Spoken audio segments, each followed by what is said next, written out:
Yo, what's going down, everybody? It is straight out of Boston here, aka the King of Boston. Today we're back for episode number 16 of my Jim Lowry Road to the Show series here on MLB 15 The Show, and today we are getting into, what would this be, starts like 6 through 8, I believe, in our 2016 MLB season, and we're taking on the Kansas City Royals, starting things out with our first strikeout of the episode on Kendrys Morales. So we're into the bottom of the second now. Alex Gordon up. Gordon rips one into right center field. That ball is back, and it is going to one-hop up off the wall. Gordon on his horse. He's going to round second and head for third. For some reason, it took Jimmy Paredes a while to get that ball back in, and Gordon is into third safely with a leadoff triple to get things going here in the bottom of the second. Next batter, Salvador Perez. He's going to fly one to left. That ball will stay in the yard, but it will be plenty deep enough for the runner at third, Alex Gordon, to tag up. David Lowe's throw is not going to be in time, and the Royals are on the board with their first run of the evening here from Kansas City. So next batter is going to be Omar Infante,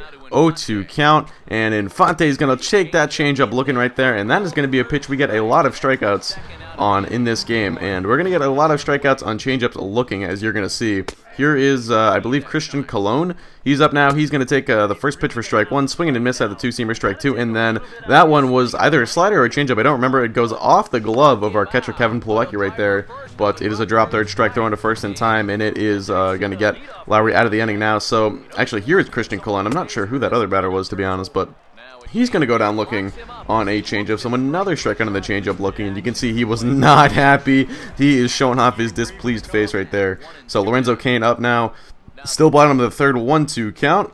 And Cain's going to go down, this time with the changeup swinging, but that changeup really becoming a dominant pitch for Jim Lowry, getting tons of strikeouts on it. And here you can see the pitch sequence to Cain. We go hard stuff.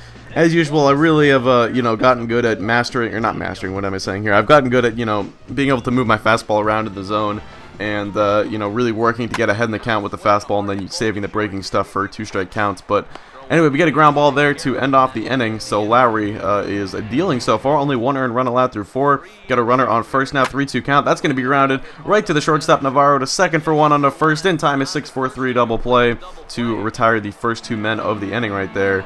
So that's actually Moises Sierra. Okay, bottom six now. Eric Osmer up, runner going from second. The throw down is in time. Kevin Plawecki with a great throw, a bullet to second.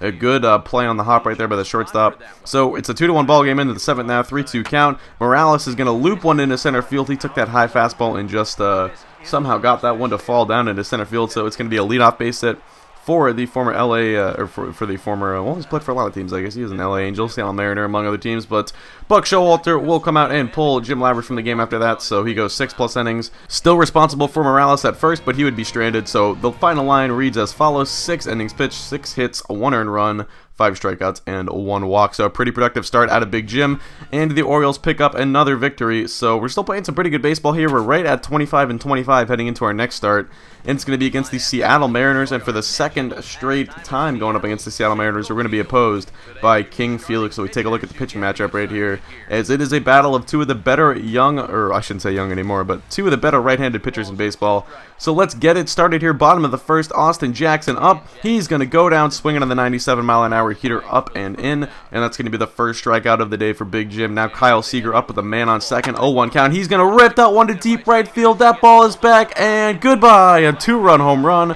for the stud third baseman right there, Kyle Seager, and that is career home run number 99. Remember, he had career home run number 98 off of us in the last episode.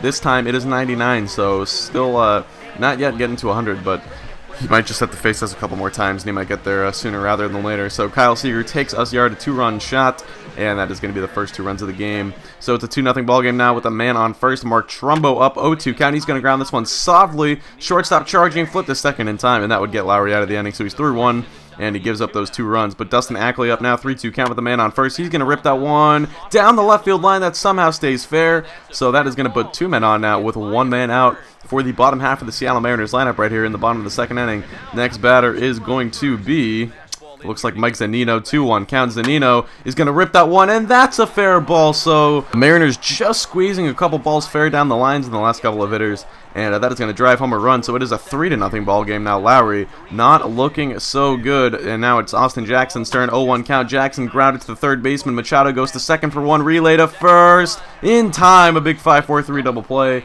but another run does come home and score, so it is now a 4-0 ball game. Now it's a 4-1 ball game. Kyle Seager up again. We know he's had a good track record off us in the past. This time he's going to loop one into the left center field gap. That's going to get down and go all the way to the wall. Seager on his horse, rounding first, headed for 2. He's going to get in there safely. The throw goes to the cutoff man, and it's going to be a leadoff double here for Kyle Seager in the bottom of the 3rd inning. So now, a couple batters later, Robinson, Cano up 0-1 count. Cano is going to rip one into center field for a base hit. Seager, who had advanced up to 3rd, is going to end up scoring easily, and it is a 5-1 ball game. Now, the Mariners are just hitting Jim Lowry around right now, and they did it in the last time we faced him. We just have not had a good time against this lineup. But Jesus Montero rips one to deep center. That ball's back, but Adam Jones tracks it down, so that will retire the side. We are through 3 into the bottom of the 4th now. Austin Jackson up 0-1 count. And Jackson rips one to deep left field. High, far, and gone. Austin Jackson with a solo shot. And that is going to be 6 runs now home off of Jim Lowry in what has easily been his worst start of the season. Maybe one of the worst starts of his career, and really not pitching effectively. Ketel Marte up now later in the inning, 0-1 count. Marte is going to rip one into left field. That's going to be a 2-out base hit for I believe he probably hits in the bottom half of the order for Seattle, but anyway, that would do it. Showalter's going to come out. Lowry not happy to come out of the game, but honestly, what can you say? When you've pitched as poorly as he has, can't really do much arguing. His day would be done. He picks up just his 2nd loss of the season, 3 2/3, 9 hits, 6 earned runs, and only 1 strikeout. And I allowed at least 2 hits in each and every inning, so really not good stuff there. Now we're taking on the LA Angels of Anaheim, and we will look to bounce back here. You can see that last start sort of inflates some of our numbers from the past month, but a good 35 to 6 strikeout to walk ratio. So hopefully we can bounce back. But we've now fallen 3 games under 500 to the Orioles, really not looking like a great baseball team at this point. And we are taking on the LA Angels. Eric Ibar leading things off. He's going to go down swinging on that changeup down and out of the zone, but it'll be strikeout number 1 now with a man on Matt Joyce up. Joyce is going to hit one into left center field. That ball is back, and that's going to get down in 1 hop up off the wall. Well played by Adam Jones. It's Pujols running from first, so he's got no chance of scoring. He had to hold up there and make sure that wasn't going to be caught. So it's going to be 2nd and 3rd with no one out now for the next batter. I believe this is, actually I have no idea who that is. It might be David Freese. He ends up grounding out to the 3rd baseman, but a run does come home and score, and that will give the Angels their first run of the ball game. So now later in the inning with a man on 2nd and 2 men down, that's going to be strike 3 on the changeup, just browsing, and that will get Lowry out of the inning, his 2nd K of the day.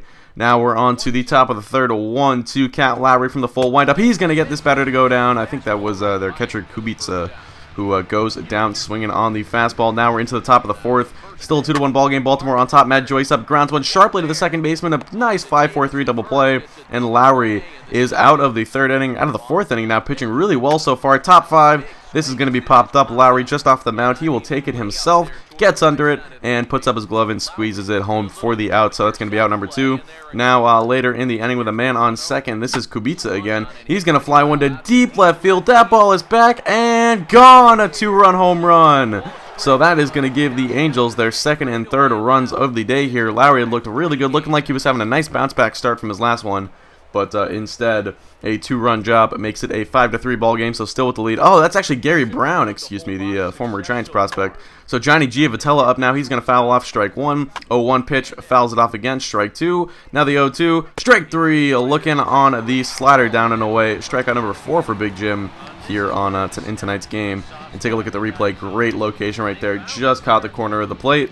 And Giavotella had nothing to say about that one. So Albert Pujols up now with a man on 1st and 1 man out in the 6th. He's going to get behind in the count 0-2. And then on 0-2, strike 3 swinging on the changeup right there. Another strikeout on the changeup for Big Jim. So we have 2 outs in the inning now. It's going to be Matt Joyce up next, 2-2 count. And Joyce rips one to deep right field. That ball is back, and it is gone. Another home run allowed by Lowry. And that was really the story of this episode. We're heading back to our old ways of allowing too many home runs. I think that was the biggest sort of improvement Jim made from this season, or from last season to this season. So far this season, he'd really done a good job of limiting the number of home runs. But in this episode, we've allowed, 4 in the last 2 games now? And that has really been an issue. So David Freese up now, top 6 still, 2-2 count. He's going to fly this one. It will be just, looks like, left of the bag of first base. Chris Davis there to make the play. And that would end the inning. But Lowry's day would be done, 6 innings pitched. 5 earned runs, 7 hits, 5 strikeouts, no walks, and the Angels pick up the loss. So we did a really poor job there. We blew a 5-1 lead for the team, and then they end up losing. So Lowry feels pretty guilty about that loss. But anyway, that is going to do it. So hope you guys did enjoy this episode. Thanks for watching, and I'm out. Peace.